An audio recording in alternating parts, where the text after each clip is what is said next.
Sur le front du coronavirus, maintenant, l'Inde est toujours engluée dans la pandémie. Le seuil des 25 millions de contaminations a été enregistré sur la seule journée d'hier et plus de 4300 décès ont été recensés. Un nouveau record quotidien, sans doute d'ailleurs sous-estimé. L'ouest du pays doit faire face par ailleurs à un puissant cyclone qui a fait au moins 21 morts et provoqué le naufrage d'une embarcation au large de Bombay. 96 personnes sont toujours portées disparues. On rejoint à New Delhi notre correspondant en Inde, Alban Alvarez. Bonjour Alban, le cyclone tout d'abord poursuit toujours sa progression dévastatrice.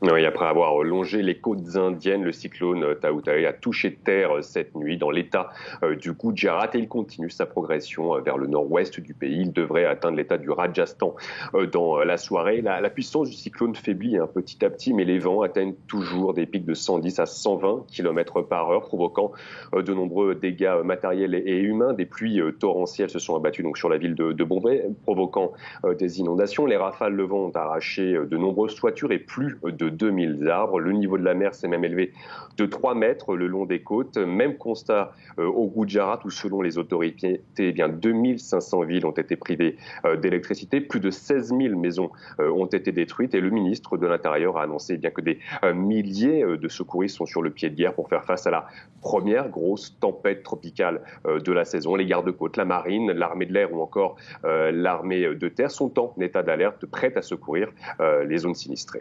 Voilà, et c'est un nouveau défi, Alban, pour des régions indiennes qui ont déjà beaucoup de mal, on le sait, à gérer la pandémie de Covid-19. Oui, si on prend l'exemple donc de l'état du Gujarat où le cyclone sévit actuellement, l'arrivée du cyclone a été prise très au sérieux puisque plus de 100 000 personnes ont été évacuées et les autorités ont annoncé avoir déplacé tous les malades du Covid-19 qui étaient situés dans les hôpitaux à 5 km de la côte, car ce que redoutent les autorités dans cette région, en plus des pertes humaines et des destructions matérielles, ce sont les coupures d'électricité qui toucheraient les hôpitaux et la quarantaine d'usines d'oxygène qui s'y trouvent. Or, de nombreux établissements sont encore débordés, remplis de patients en soins intensifs et la moindre pénurie d'oxygène, ne serait-ce que quelques minutes, peut être donc fatale pour les malades hospitalisés sous assistance respiratoire. Le Gujarat est l'un des États les plus touchés par la pandémie. Officiellement, elle comptabilise 9000 décès depuis le début, mais ce bilan pourrait en réalité être 3 à 4 fois plus élevé selon les médias indiens. Merci beaucoup Alban pour ces précisions depuis New Delhi.